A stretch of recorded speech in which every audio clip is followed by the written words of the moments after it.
इस वीडियो में हम कवर करने वाले हैं एसएससी सीजीएल टायर 1 2023 14 जुलाई की शिफ्ट 2। ठीक है, देखिए पहले क्वेश्चन में क्या गिवन है कि in a race around a circular cycling track of 75 kilometre. एक सर्कुलर साइकिलिंग ट्रैक है 75 किलोमीटर का। Two cyclists are riding at a speed of 30 and 25। दो साइकिलिस्ट गिवन है, मान लीजिए ए एंड बी। तो जो पहला साइकिलिस्ट है वो 30 की स्पीड से राइड करेगा और दूसरा साइकिलिस्ट जो है सेम पॉइंट से 25 की स्पीड से राइडिंग स्टार्ट करेगा। हमें पता लगाना है कि after what time will they meet at the point from where they started their journey. भाई ठीक है, स्टार्ट करने के बाद नेक्स्ट टाइम दोबारा वो कब मिलेंगे, हमें कितने टाइम बाद मिलेंगे, हमें ये फाइंड आउट करना है। तो इन क्वेश्चंस में हमें बेसिकली क्या करना होता है, पहले तो हम ये पता लगाएंगे कि जो साइकिलिस्ट ए है उसको पूरा सर्कुलर ट्रैक कवर करने में कितना टाइम लगेगा। सिमिलरली दूसरे वाले साइकिलिस्ट को कितना टाइम लगेगा। जो दोनों का जो टाइम होगा उसका जो एलसीएम होगा वही हमारा आंसर होगा। मैंने क्या बताया, देखिए मान लीजिए कि जो साइकिलिस्ट ए है वो पूरा ट्रैक को कवर करने में टी ए टाइम लेता है, तो वो कैसे निकलेगा, डिस्टेंस डिवाइडेड बाय स्पीड। तो ये हमारे पास निकल करके आएगा 5/2। सिमिलरली मान लीजिए जो दूसरा साइकिलिस्ट है उसको मैं बी बोल रहा हूँ, तो वो कितना टाइम कवर करेगा, टाइम लेगा, वो लेगा डिस्टेंस डिवाइड बाय स्पीड। तो ये हमारे पास आया 3। तो मैंने आपको बताया कि जब कभी भी हमें ये पता लगाना है कि वो स्टार्टिंग पॉइंट पे दोबारा कब मिलेंगे, तो दोनों का जो टाइम है ट्रैक को कवर करने का, उसका अगर मैं एलसीएम ले लूं वही मेरा आंसर होगा, टी ए टी बी। तो एलसीएम किस किस का आएगा, 5/2 कोमा 3। ये हमें पता है कि फ्रैक्शंस का जब कभी एलसीएम लेना होता है तो जो नोमिनेटर का है उसका हम एलसीएम लेते हैं और डिनोमिनेटर का हम एचसीएफ लेते हैं। तो नोमिनेटर में है 5 और 3, तो इनका एलसीएम होगा 15 और डिनोमिनेटर का एचसीएफ लेना है तो 2 और 1 का एचसीएफ होगा 1। तो मेरा जो आंसर निकल करके आएगा वो आएगा 15। ठीक है, सिंपल है। नेक्स्ट देखिए टाइमर वर्क का क्वेश्चन गिवन है कि P is 2 times more efficient than Q। जो P और Q की एफिशिएंसी का रेशियो है वो मुझे गिवन है 2:1 है। आगे गिवन है कि P is able to complete a piece of work in 40 days less than Q। कोई वर्क है उसको P और Q अगर करते हैं तो P जो होगा वो 40 डेज लेस लेता है। हमें फाइंड आउट करना है कि सेम वर्क को अगर दोनों मिलकर के करते हैं P और Q तो वो कितने दिनों में पूरा कर लेंगे, ये हमें फाइंड आउट करना है। ठीक है, तो देखिए हम क्या करेंगे, हमें एफिशिएंसी का रेशियो गिवन है 2:1। तो डेज का रेशियो क्या होगा, वो होगा 1:2। सिंपल सी बात है कि अगर किसी की एफिशिएंसी ज्यादा है तो वो उतने ही कम दिन लेगा और किसी की एफिशिएंसी अगर कम है तो वो उतने ही ज्यादा दिन लेगा। तो मेरे पास डेज की रेशियो निकल करके आई 1:2। तो इनका डिफरेंस कितना है, 1। तो 1 की वैल्यू मुझे क्वेश्चन में गिवन है 40 डेज। हमें गिवन है ना कि P 40 डेज लेस लेता है। तो अगर P 1 और Q 2 डेज में पूरा करता है तो 1 की वैल्यू मेरे पास निकल करके आई 40। तो इसका मतलब P जो है उस काम को 40 डेज में करता है और Q जो है वो उस काम को 80 डेज में करता है। बस ठीक है, अब हम निकाल लेंगे, इनका एलसीएम ले लेंगे। तो ये मेरे पास आएगा 2 और 1। अगर दोनों मिलकर के काम करते हैं तो कितने दिनों में पूरा कर लेंगे, ये मेरे पास आ जाएगा 80 divide by 3 nearest to 27 days.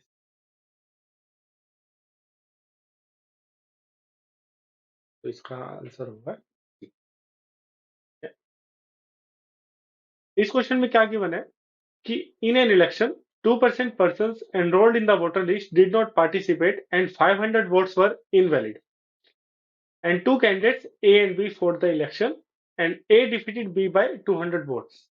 ठीक है, इसमें क्या गिवन है कि मान लीजिए सबसे पहले इन क्वेश्चंस में क्या करना चाहिए कि जो टोटल वोट्स जो हैं, टोटल वोट्स या टोटल वोटर्स, उसको हमेशा 100x मान लीजिए।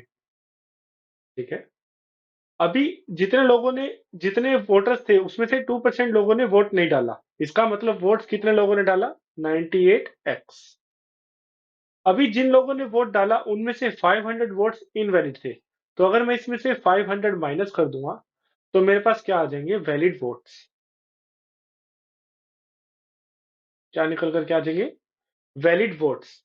ठीक है, अभी मुझे पता है कैंडिडेट्स ए एंड बी है, कैंडिडेट ए एंड बी, और जो ए जो है उसने बी को 200 वोट से डिफीट किया है, तो अगर ए में से मैं बी के वोट्स माइनस कर दूंगा तो मुझे 200 मिलेगा।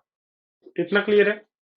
उसके बाद क्या कहता है कि if 43% of the persons enrolled in the voter list casted their votes in favour of A, अगर 43% किस कौन से, जो वोटर लिस्ट में एनरोल्ड है, वोटर लिस्ट मैंने क्या एज्यूम करी थी 100x, भाई टोटल वोटर्स या टोटल वोट्स कितने हैं 100x, इसमें से 43% जो है उन्होंने ए के फेवर में वोट दिया, तो इसका मतलब जो 43x है उन्होंने ए की फेवर में वोट दिया।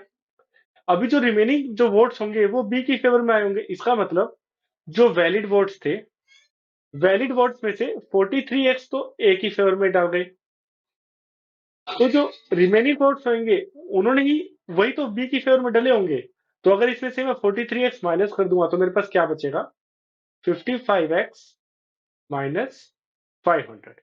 इतना क्लियर है। ठीक है, तो यहाँ बी की वैल्यू पुट कर देते हैं। भाई बी के फेवर में 55x माइनस 500 लोगों ने वोट दिया, और मुझे पता है कि ए ने बी को 200 वोट से डिफीट किया। अब इस क्वेश्चन को सोल्व कर लेंगे तो हमारे पास आएगा -12x इज इक्वल टू -300, तो x की वैल्यू निकल करके आएगी 25। इसका मतलब जो टोटल जो वोट्स हैं वो है 2500। इतना क्लियर है। तो हमें पूछा क्या गया, then what is the total number of casted votes. Casted votes मतलब कि चाहे इनवैलिड थे या कुछ भी थे, हमें वो फाइंड आउट करना है। तो कास्टेड वोट्स मतलब कितने लोगों ने वोट डाला, तो मुझे पता है सिर्फ 2% पर्सन ने ही वोट नहीं डाला, बाकी सबने डाले। तो 2500 पूरा है, तो इसमें से 2% अगर हम माइनस करेंगे तो हमारे पास क्या आएगा, 2450। इतने लोगों ने अपना वोट कास्ट किया, तो इसका आंसर होगा ए। ठीक है, अगला क्वेश्चन क्या कहते हैं कि sin 65 माइनस cos 25 cos 65 को सोल्व करना है। इस क्वेश्चन को करने से पहले मैं एक आइडेंटिटी बताता हूं कि हमें पता है कि साइन ए प्लस बी क्या होता है, साइन ए कोस बी प्लस कोस ए साइन बी। सिमिलरली साइन ए माइनस बी क्या होता है, साइन ए कोस बी और माइनस कोस ए साइन बी। भाई यहाँ प्लस है, यहाँ माइनस है तो माइनस है, लेकिन जो इस क्वेश्चन में जो आइडेंटिटी हमारी यूज होगी वो ये वाली यूज होगी।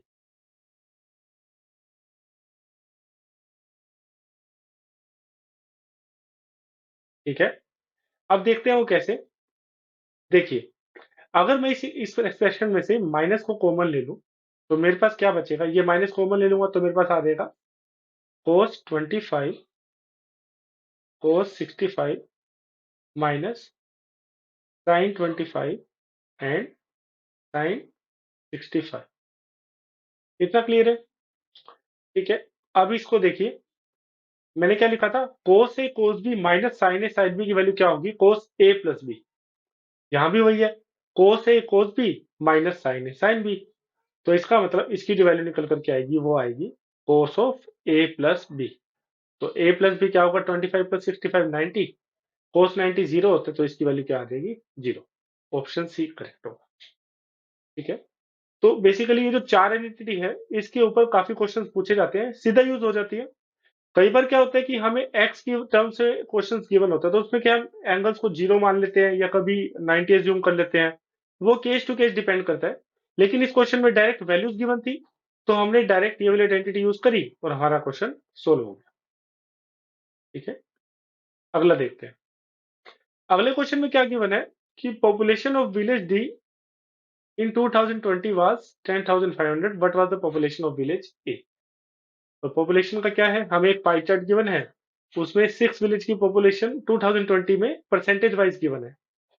भाई ए की जो है 12% है, बी की 13, सी की 32, ऐसे करके 100% का डिस्ट्रीब्यूशन है 6 विलेजेस के पॉपुलेशन के बिटवीन में।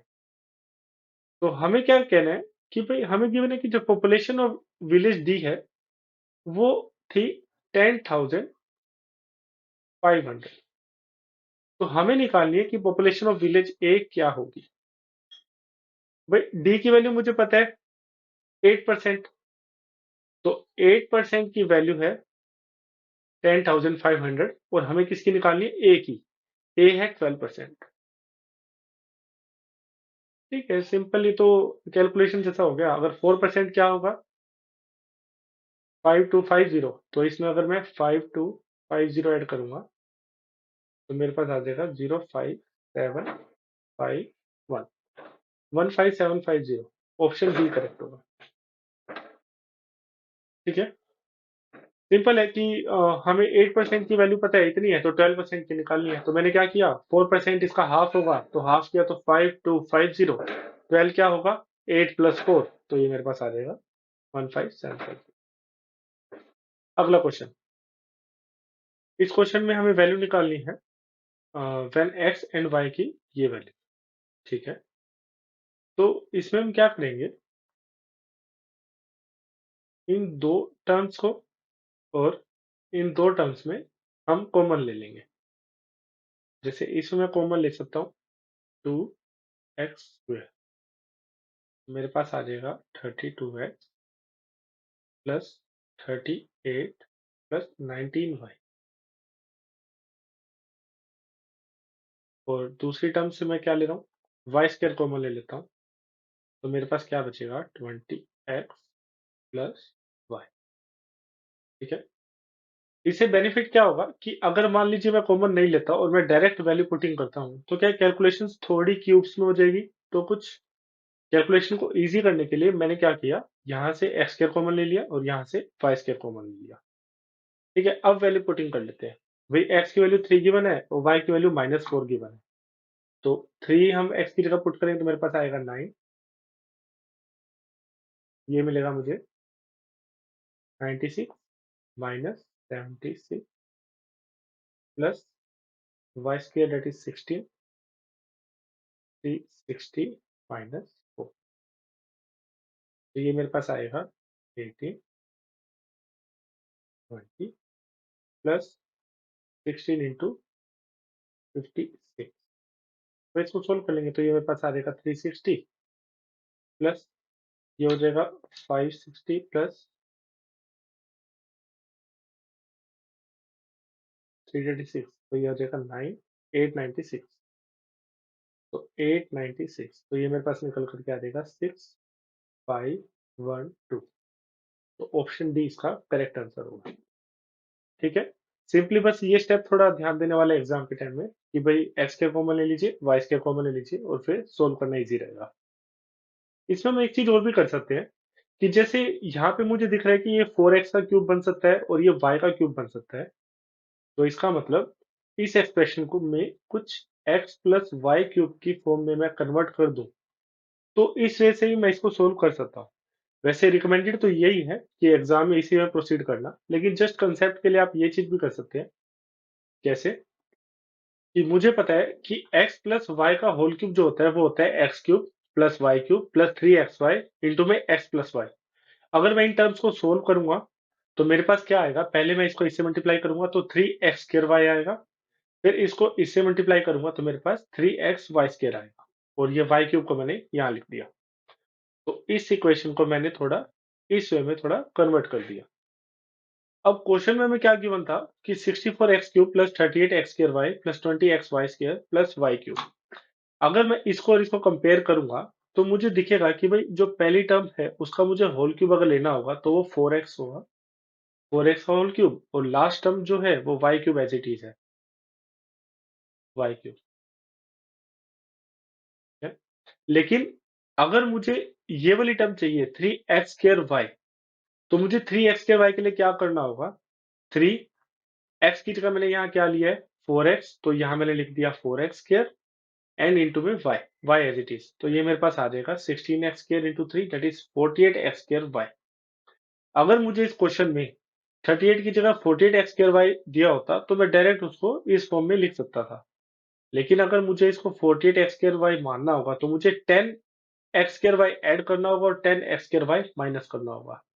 तो अगर मैं 10x² प्लस करूंगा तो मेरे पास आएगा 48x² और माइनस में मैं यहाँ लिख देता हूँ minus of 10 x² y। Clear है इतना? भाई इस टर्म की फॉर्म में लाने के लिए मैंने इसमें क्या किया, 10 ऐड किया और 10 माइनस किया। सेम वे में मुझे यहाँ पे 3x² चाहिए। भाई मुझे y² तो मुझे यहाँ दिख रहा है, लेकिन 3x की फॉर्म में मुझे लाना होगा, तो उसके लिए मैंने क्या किया, 3 लिखा और x की जगह मैंने 4x ले रखा है, 4x, और y की जगह एज इट इज y।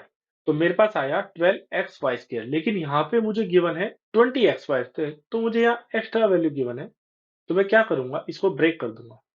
एक तो 12xy² और प्लस में 8xy²। ठीक है, इतना क्लियर है? तो अब मैं इसको क्या करूंगा, मैं इसको ऐसे लिख सकता हूँ 4x³ प्लस 3 इंटू में 4x का whole square y plus 3 into में x 4x y² plus y³ minus of 10xy² plus 8xy²। ठीक है, बस इसी को थोड़ा नीचे रिफाइन करके लिखा है। तो ये मेरे पास एक आइडेंटिटी हो जाएगी कि भाई ये 4x प्लस वाई का होल क्यूब हो जाएगा, 4x प्लस वाई का होल क्यूब हो जाएगा, और माइनस में 10x² y प्लस 8xy²। अगर अब मैं इसमें x और y की वैल्यू पुट करूंगा तो मुझे सेम आंसर मिलेगा। कैसे कैलकुलेट कर लेते हैं, ऐसा करते हैं कि देखिए लास्ट में मुझे क्या मिला, 4x प्लस वाई का whole cube minus of 10x² y plus में 8xy²।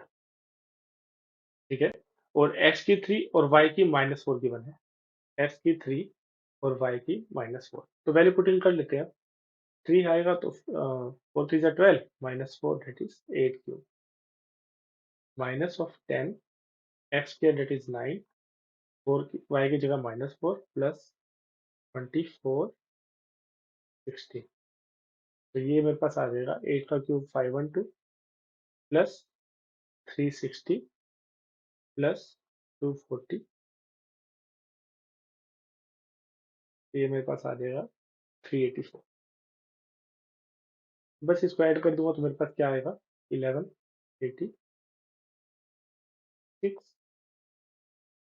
5 12 1256। तो आंसर मेरे पास सेम ही आया, 1256। बस इस क्वेश्चन को दो वे से मैंने सोल्व किया, एक तो मैंने पहले कॉमन लेके सोल्व किया और एक मैंने आइडेंटिटी के फॉर्म में लाने की कोशिश की क्वेश्चन को। तो आंसर मुझे दोनों में सेम मिला। बस एग्जाम में क्या है कि ये थोड़ा क्लिक कर पाना कुछ कुछ क्वेश्चन में पॉसिबल नहीं हो पाता, इसलिए मैं तो एडवाइस करूंगा कि आप इसको इसी वे में सोल्व करना। और ये क्वेश्चन काफी रिपीटेटिव है, तो सेम क्वेश्चन भी आ सकता है और थोड़ा सा चेंज करके भी आ सकता है, तो आप हमेशा इसी पैटर्न में इस क्वेश्चन को सोल्व करें।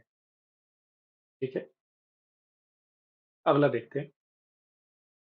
इस क्वेश्चन में क्या कहता है कि x and y can complete a work in 9 and 36 days and x begins to do the work and they work alternately one at a time for 1 day each, whole work will be completed। ठीक है। देखिए question क्या कह रहा है कि x और y है वो एक काम को 9 और 36 डेज में कंप्लीट कर देते हैं। ठीक है, और दोनों ने काम स्टार्ट किया कैसे कि पहले दिन x ने काम किया, नेक्स्ट डे y आया, फिर अगले दिन फिर x आया, अगले दिन फिर y आया, एंड सो ऑन। मतलब अल्टरनेट बेसिस पे वो दोनों काम कर रहे हैं। तो हमें पता लगाना है कि अगर वो दोनों इस सीक्वेंस में काम कर रहे हैं तो काम कितने दिनों में खत्म हो जाएगा। तो सबसे पहले तो हम इसका एलसीएम लेंगे, तो ये मेरे पास आ जाएगा 1 4 एंड 1। ठीक है, तो अगर मान लीजिए फर्स्ट डे का मैं वर्क देखूंगा, फर्स्ट डे तो x कितना काम कर देगा, 4 यूनिट, और सेकंड डे जो y आएगा वो कितना काम कर देगा, 1। तो जो 2 दिन का जो काम होगा वो होगा मेरे पास 4 + 1 दैट इज 5। ठीक है, अगर 5 यूनिट काम हो जाता है 2 दिन में, तो अगर मैं इसको 7 से मल्टीप्लाई कर दूं दोनों तरफ, तो मेरे पास आ जाएगा कि भाई 14 डेज में मेरे पास 35 यूनिट्स काम हो जाता है। भाई 2 दिन में 5 यूनिट था तो मैंने 7 से मल्टीप्लाई करा तो 14 डेज में मेरे पास 35 यूनिट आ गया। तो नेक्स्ट डे एक्स आएगा काम करने, ठीक है। तो नेक्स्ट डे वो आएगा, तो वो एक दिन में 4 करता है, तो 1/4 ऑफ द डे में वो रिमेनिंग काम को पूरा कर देगा। तो मेरे पास जो आंसर आया वो आया 14 डेज प्लस 1/4, तो डेट इज आंसर होगा ऑप्शन बी, ठीक है भाई। 14 डेज के बाद 15th डे पे जब एक्स आएगा, तो टोटल वर्क कितना था? 36। 36 में से 14 डे तक 35 यूनिट कंप्लीट हो चुका था, ठीक है। तो एक यूनिट तो काम बचा। एक्स जो है वो एक दिन में 4 यूनिट कर देता है, एक दिन में 4 यूनिट कर देता है, तो एक यूनिट करने में वो कितना लेगा? 1/4 ऑफ द डे।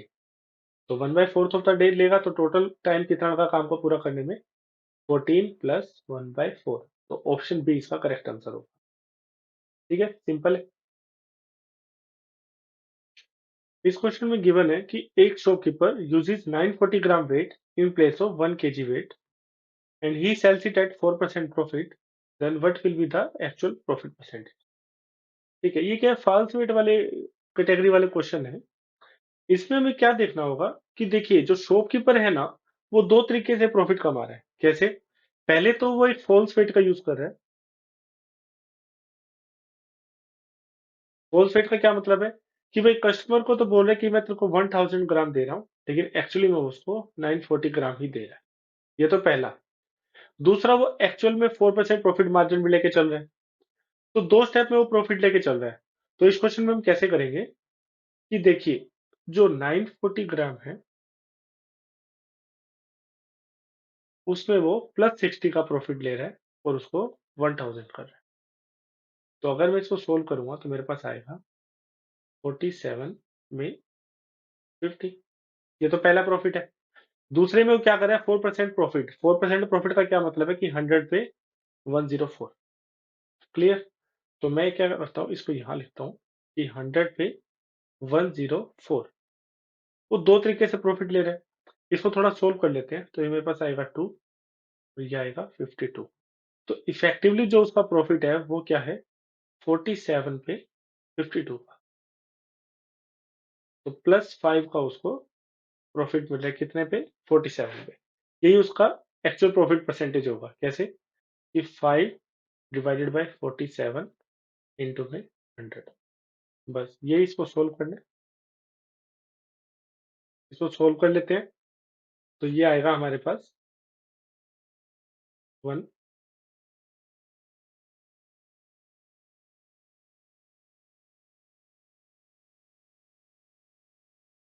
ये हमारे पास आएगा 6, तो 0.6 समथिंग। तो ऑप्शन सी हमारा करेक्ट आंसर होगा, ठीक है। बस एक चीज ध्यान रखना, अगर जब कभी भी इस टाइप का क्वेश्चन है तो आपके लिए हमेशा बेस्ट रहेगा कि इसको इसी तरीके से सोल्व करें। भाई पहले स्टेप में वो क्या प्रॉफिट मार्जिन लेके चल रहा है, दूसरे में क्या प्रॉफिट मार्जिन लेके चल रहा है, फिर उसका इफेक्टिव प्रॉफिट परसेंटेज निकाल लेंगे, तो हमारे पास आंसर आ जाएगा, ठीक है। इसको दूसरे तरीके से भी कर सकते थे कि भाई वो x plus y plus x y by 100, लेकिन ये क्या थोड़ा कैलकुलेटिव हो जाता और इतना इफेक्टिव ना रहता जितना इजीली इसने आंसर दे दिया। इसमें कैलकुलेशंस भी ज्यादा नहीं हुई और हमें इजीली आंसर मिल गया, ठीक है। अगले क्वेश्चन में क्या है कि D is the mid point of BC in triangle ABC and angle A is 90 degree. Angle जो A है वो 90 डिग्री है, ट्रायंगल है ABC, और जो D है वो मिड पॉइंट है BC का, ठीक है। हमें क्या निकालना है? Find the value of AD। ये तो सिंपल प्रॉपर्टी है कि राइट एंगल ट्रायंगल में ये जो तीनों वैल्यू होती है ये आपस में इक्वल होती है। ये सरकम रेडियस होती है, और जो सरकम रेडियस होती है वो BC का हाफ होती है। तो जो R की वैल्यू होती है वो होती है हाइपोटेन्यूज का हाफ। तो हमें क्या पूछा गया? AD। तो AD की वैल्यू आ जाएगी BC/2, ठीक है। ये तो सिंपल प्रॉपर्टी बेस्ड था। अगले क्वेश्चन में क्या है कि in what ratio must water be mix with milk costing 32 per litre in order to get a mixture costing 38 per litre. ठीक है भाई, हमें क्या गिवन है कि भाई हमें एक वाटर मिक्स करना है, इसके अंदर मिल्क, उसकी कॉस्ट क्या है? 32। तो हमें जो नेट मिक्सचर मिले उसकी जो कॉस्टिंग होगी वो आएगी 28। अभी वाटर की तो कोई वैल्यू नहीं होती तो उसको हम 0 लेके चलते हैं। तो हमें क्या निकालना है कि जो वाटर और मिल्क का जो रेशियो है इन दोनों का, हमें ये फाइंड आउट करना है। ठीक है, एलिगेशन से सिंपली हो जाएगा। इसको सोल्व कर लीजिए, यहाँ आ जाएगा 4, यहाँ आ जाएगा 28, तो रेशियो आ जाएगी 1:7। भाई जो ये वाटर है, वाटर वाला पार्ट है इसमें 1, और जो मिल्क वाला पार्ट है वो है 7। तो 1:7 इसका आंसर होगा ऑप्शन बी। बस एक यही ध्यान रखना है क्वेश्चंस में हमेशा, ये है तो सिंपल, हर बार यही आता है, बस इसमें गलती कहाँ हो जाती है कि वाटर और मिल्क अगर यहाँ लिखा है तो जो वाटर की रेशियो आएगी वो आएगी ये, और जो मिल्क की रेशियो आएगी वो आएगी ये। तो 7:1 इसका आंसर नहीं होगा, आंसर होगा 1:7। बस ये ध्यान रखना। अगले क्वेश्चन में क्या है कि 5 women and 9 girls can earn a total of this much in 9 days, and 9 women and 16 girls this much in 14 days, and how much 12 women and 7 girl together earn in 13 days। Question में क्या given है कि जो 5 women है और 9 girls हैं वो 18720 earn करते हैं 9 डेज में। तो मैंने इक्वेशन लिख लिया। तो 9 डेज में अगर वो इतना अर्न करते हैं तो 1 डे में कितना अर्न करेंगे, वो आ जाएगा 2080। भाई जो 5 वुमेन और 9 गर्ल्स हैं वो 1 डे में 2080 अर्न करते हैं। सिमिलरली जो second part of the question है वो ये है कि 9 वुमेन और 16 गर्ल्स 14 डेज में इतना अर्न कर लेते हैं, तो वो 1 डे में कितना अर्न करेंगे वो निकाल लेते हैं। 3720। भाई इतना वो 1 डे में अर्न कर लेते हैं, और हमें क्या निकालना है कि 12 वुमेन और 7 गर्ल 13 डेज में कितना अर्न कर लेते हैं, हमें ये फाइंड आउट करना है एंड में। तो इसके लिए हमें क्या करना होगा, हमें वन वुमेन और गर्ल का 1 डे अर्निंग अगर मिल जाए तो हमारा क्वेश्चन सोल्व हो जाएगा। तो बेसिकली दो इक्वेशन है, दो वेरिएबल है, और हमें उनकी वैल्यू सोल्व करनी है। तो एक काम करते हैं, ऊपर वाली इक्वेशन को हम 9 से मल्टीप्लाई कर देते हैं और नीचे वाली को 5 से। तो अगर मैं 9 से मल्टीप्लाई करूंगा तो मेरे पास क्या आएगी, 35 वुमेन प्लस 81 गर्ल, यहाँ पे आ जाएगा। ठीक है, और अगर मैं इसको 5 से मल्टीप्लाई करूंगा तो ये आ जाएगा नीचे 45 women plus 80 girl, and that is 18600। इन दोनों को माइनस कर देते हैं तो ये हो जाएगा माइनस, ये आ जाएगा 1 गर्ल, और ये माइनस करेंगे तो मेरे पास क्या आ जाएगा 120। ठीक है, डायरेक्ट वैल्यू मिल गई कि जो गर्ल की है वो 1 डे अर्निंग क्या है 120 रुपीज। तो किसी भी इक्वेशन में वैल्यू पुट कर लेते हैं, इसमें पुट कर लेते हैं, तो हमारे पास क्या इक्वेशन आएगी, 5 women plus 9 into 120 is equal to 2080। इसको सोल्व कर लेते तो हमारे पास आएगा 5 women is equal to 2080 minus 1080, तो ये मेरे पास आ जाएगा 1000। तो मतलब वुमेन की एक दिन की अर्निंग क्या होगी मेरे पास, 200 रुपीज। भाई मेरे को वुमेन की अर्निंग मिल गई, गर्ल की अर्निंग मिल गई, तो सिंपली मैं यहाँ पे जो क्वेश्चन में पूछा गया उसमें वैल्यू पुट कर दूंगा।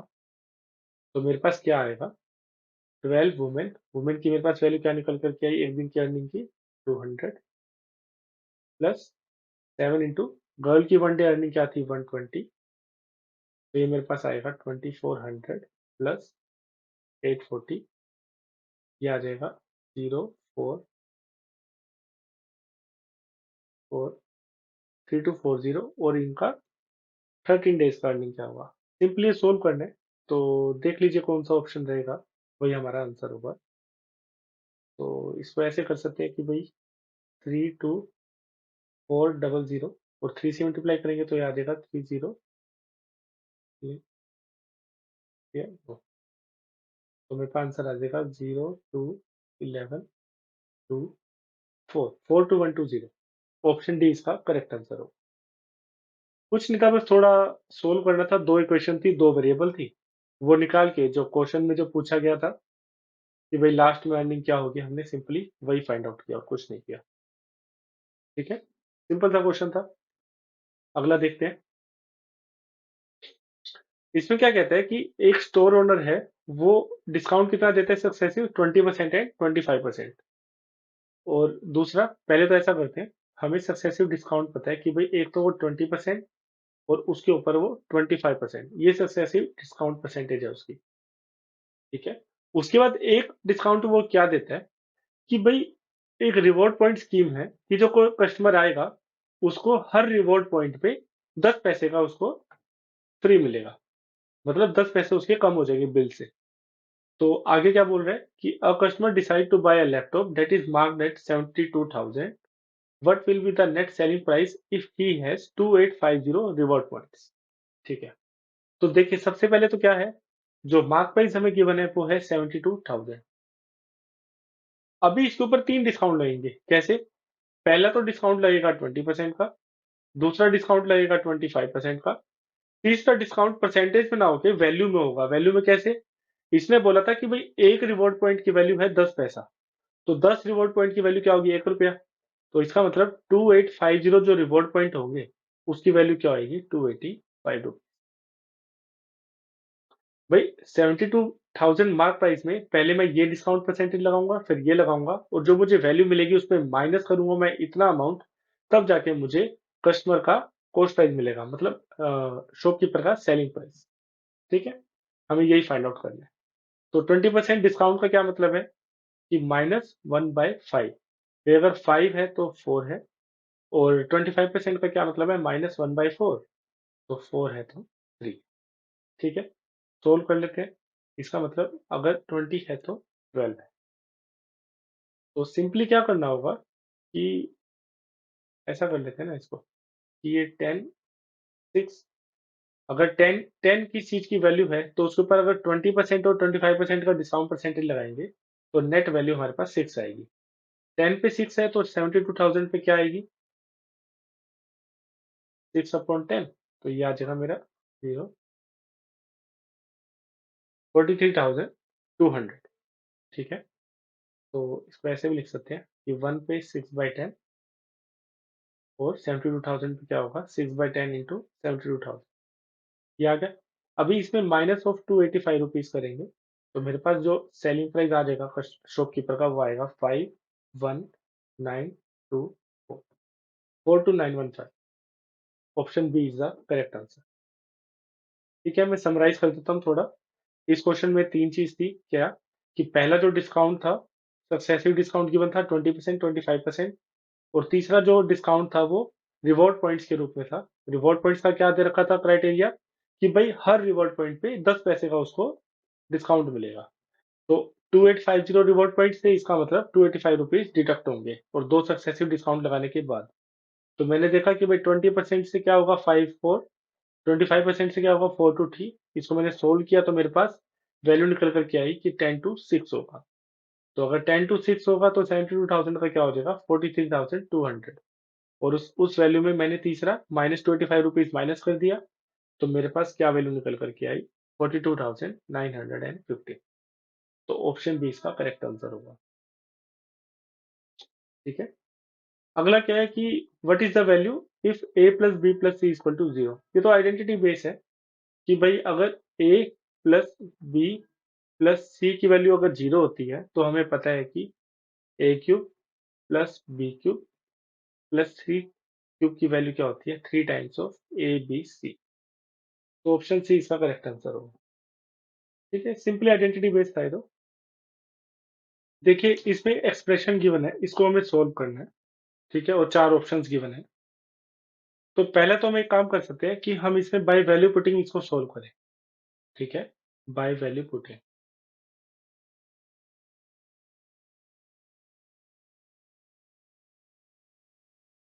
और वैल्यू पुटिंग हम कैसे करेंगे कि हमें पता है कि जो cos 90 की वैल्यू होती है वो होती है 0।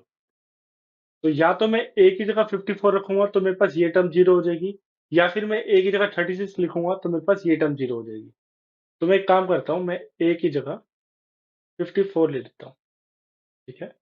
तो अगर मैं a की जगह 54 लूंगा तो मेरे पास ये हो जाएगा 36 प्लस 54 90। तो ये टर्म मेरी 0 हो जाएगी। दूसरा क्या होगा कि यहाँ पे मैं 54 रखूंगा तो मेरे पास क्या मिल जाएगा? cos ऑफ 108 इंटू में 54 माइनस 54 0, तो cos 0 की 1, तो मेरे पास निकल करके आएगा cos 108। मतलब जो मैंने वैल्यू पुट किया था उसका ट्वाइस। तो मेरे पास cos 2a, ऑप्शन डी इसका करेक्ट आंसर होगा। sin 2a cos a sin a ये नहीं होंगे। ठीक है, ये तो क्या है कि पहला मेथड है बाय वैल्यू पुटिंग। ठीक है, एग्जाम में हम इस तरीके से कर सकते हैं, लेकिन अगर हमें थोड़ा बेसिक वे से अगर इसको करना होगा तो कैसे करेंगे? देखिए, मैंने आपको थोड़ी देर पहले एक क्वेश्चन कराया था जिसमें मैंने आइडेंटिटी यूज करी थी cos a प्लस बी की। ये रहा। ये जो क्वेश्चन था, इसमें मैंने आपको बोला था कि इसमें cos a प्लस बी की आइडेंटिटी यूज हुई है। तो उसमें cos की terms cos a cos b और sin की terms sin a sin b एक साथ होती है। ठीक है, हमारा जो अभी वाला क्वेश्चन है उसमें भी कुछ इस तरीके का ही फॉर्म है भाई, कि cos की टर्म्स और cos की टर्म्स। इसमें sin की टर्म्स हमें गिवन नहीं है, तो मैं क्या करता हूँ कि मैं इस वाली टर्म्स को sin की फॉर्म में ले आता हूँ। कैसे? मुझे पता है कि cos थीटा जो होता है वो होता है sin 90 माइनस थीटा। ठीक है, थीटा की वैल्यू क्या है? 36 प्लस ए, तो मैं क्या लिखूंगा?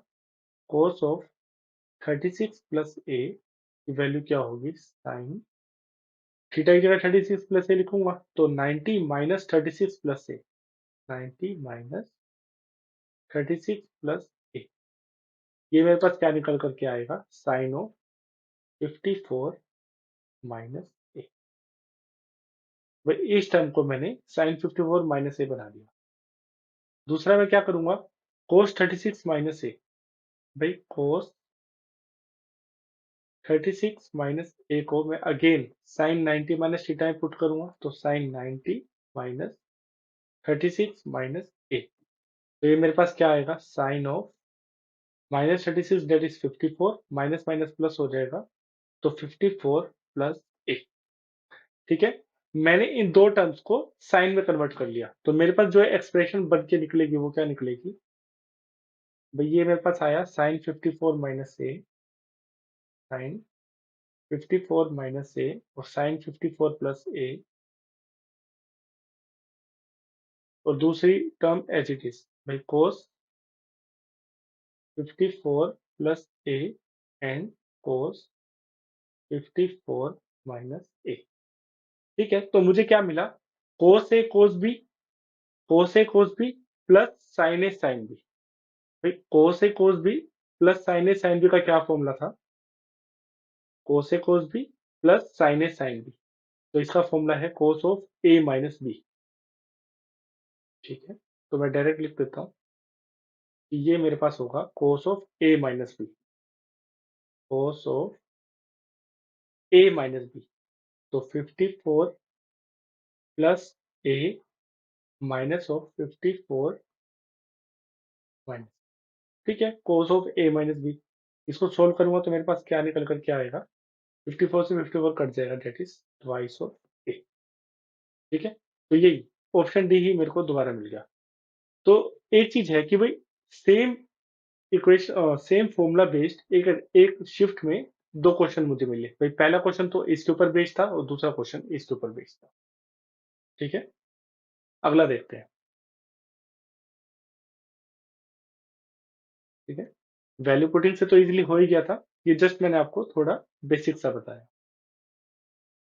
आगे क्या गिवन है कि एक पाई चार्ट गिवन है जिसमें एक्सपेंडिचर का एक डिस्ट्रीब्यूशन दिखा रखा है।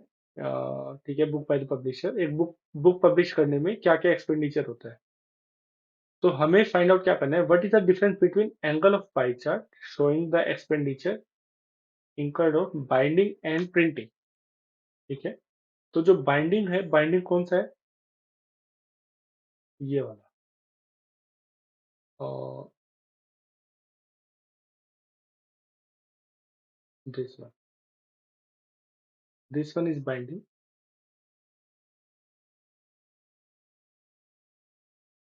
And printing. प्रिंटिंग होगा मेरा ये वाला, प्रिंट।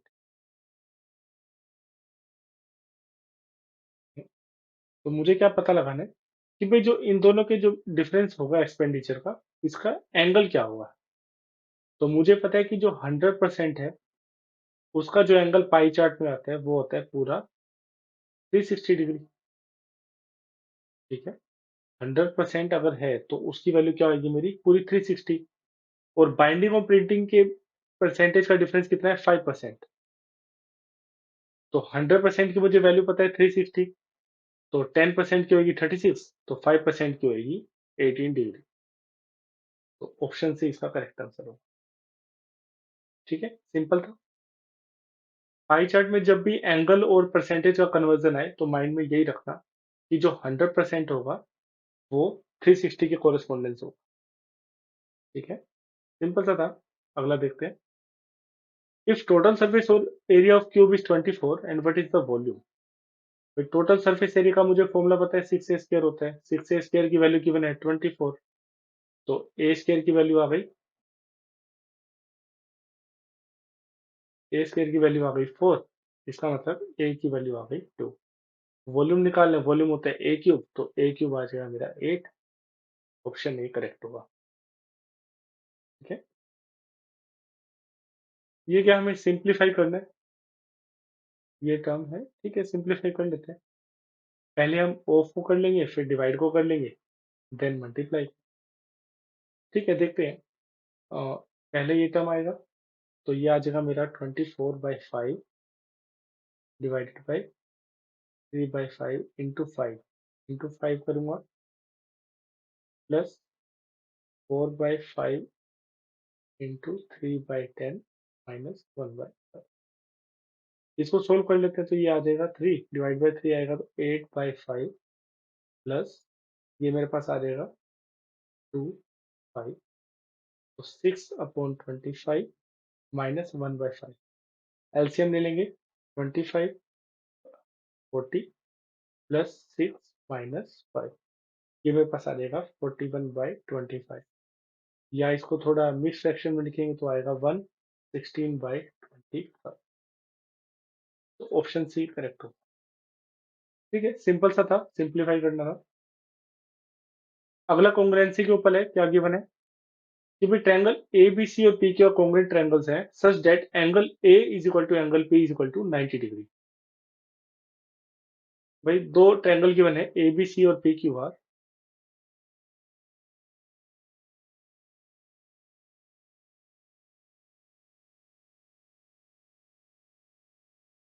भाई ट्रायंगल गिवन है ए बी सी और P Q R. Angle A और एंगल पी दोनों 90 डिग्री गिवन है। कॉन्ग्रुएंसी में एक हमेशा ध्यान रखना, जो कोरेस्पॉन्डिंग पार्ट है वो ही इक्वल होते हैं। ठीक है, कॉन्ग्रुएंसी जब भी हम कॉन्ग्रुएंट का क्वेश्चन सोल्व करते हैं तो एक हम सीपीसीटी टर्मिनोलॉजी यूज करते हैं। CPCT that is corresponding part of congruent triangle. इसका क्या मतलब होता है कि अगर ए बी सी और P Q are congruent triangle है तो जो ए बी होगा वो पी क्यू के इक्वल होगा, बी सी जो होगा वो क्यू आर के इक्वल होगा, और जो ए सी होगा वो पी आर के इक्वल होगा। क्या कह रहा था मैं कि जो ए बी होगा वो पी क्यू के इक्वल होगा,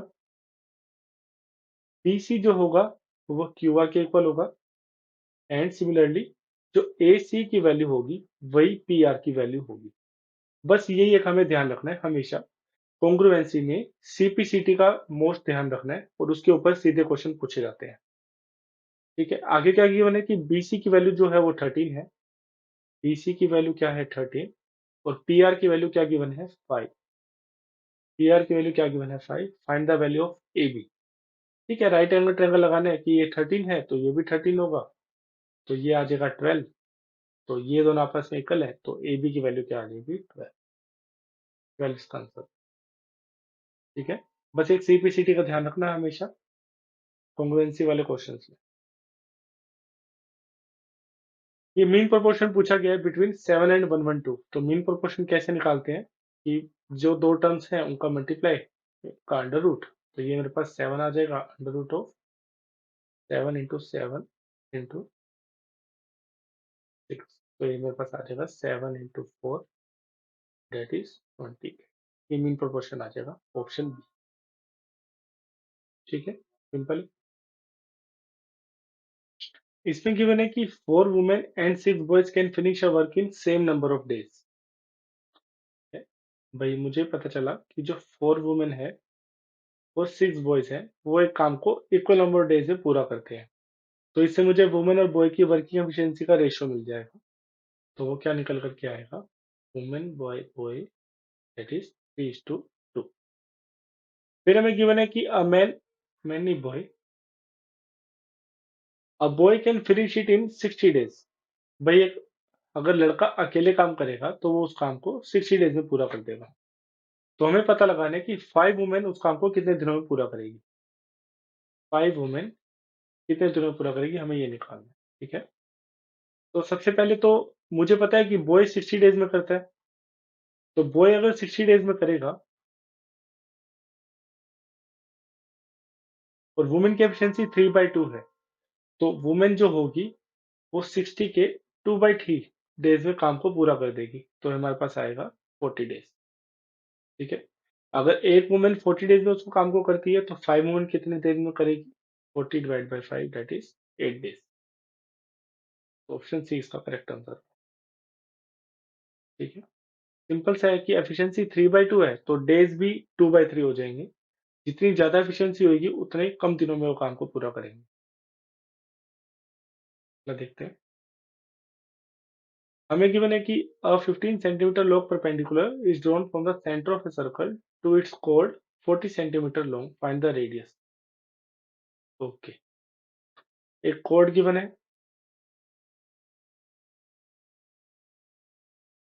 और सेंटर से उसके ऊपर परपेंडिकुलर ड्रॉ करा है। उस परपेंडिकुलर की वैल्यू हमें गिवन है 15 और कोड की जो लेंथ है वो है 40। कोड की जो लेंथ है वो है 40, हमें रेडियस निकालनी है। तो हमें पता है कि सेंटर से कभी भी कोई परपेंडिकुलर ड्रॉ करते हैं कोड के ऊपर, वो उसको इक्वल पार्ट में डिवाइड करता है। तो ये मेरे पास निकल करके आएगा 20। तो ये राइट एंगल ट्रायंगल है, तो ये 15 है, ये 20 है, तो ये मेरे पास आएगा 25। फिर रेडियस की वैल्यू निकल करके आएगी 25। ठीक है, सिंपल सा था। ये हमें गिवन है कि इसको सोल्व करना है। ठीक है, देखिए, एक तो हमें ये पता है कि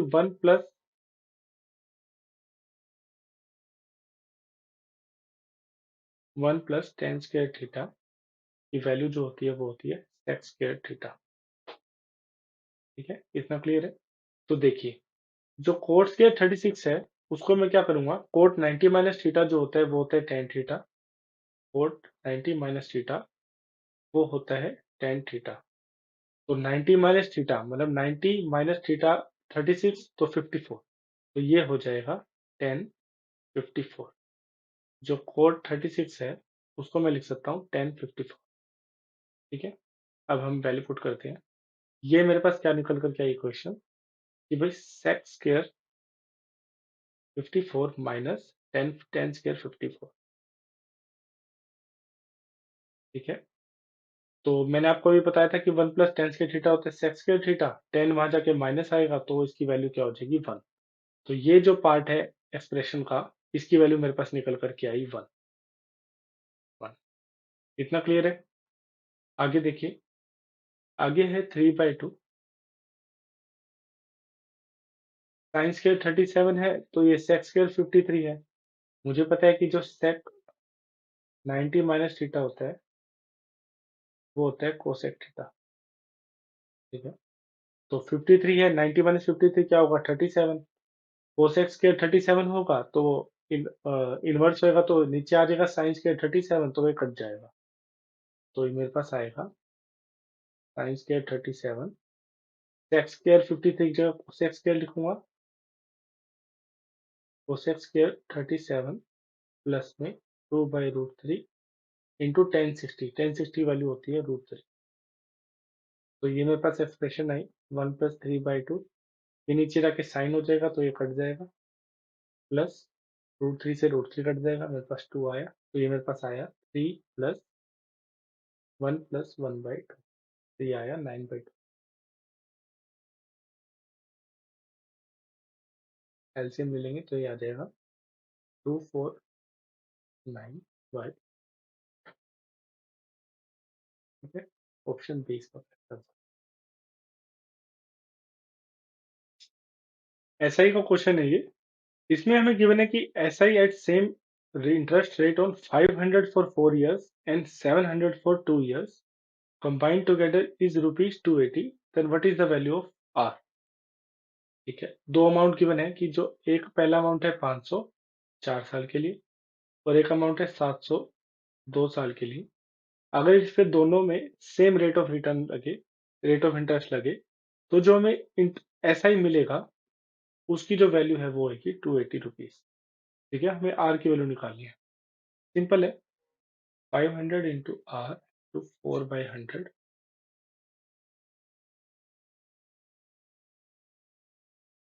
plus 700 into R into 2/100 is equal to 280। 100 से 100 कट जाएगा तो 20 R plus 14 R is equal to 280। R की वैल्यू जो निकल करके आएगी वो आएगी 280 डिवाइड बाई 34 दैट इज 40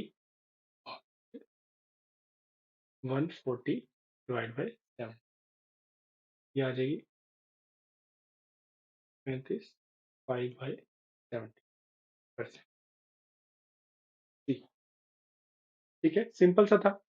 इसमें बस एक चीज है, एक ध्यान रखना कि ये जो स्टेप है ना ये वाला, इसमें आप डायरेक्ट आ सकते हैं कैसे कि विद प्रैक्टिस से। भाई आपको पता होगा कि भाई जो डिवाइड बाय मैं 100 लिखूंगा उस 100 से 100 कटना ही है।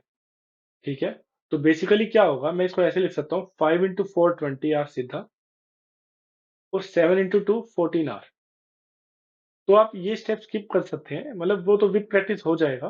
तो सीधा क्या होगा, 20 आर प्लस 14 इक्वल टू 280 और 34 आर आ जाएगा 280, आर की वैल्यू आ जाएगी 280 डिवाइड बाई 34।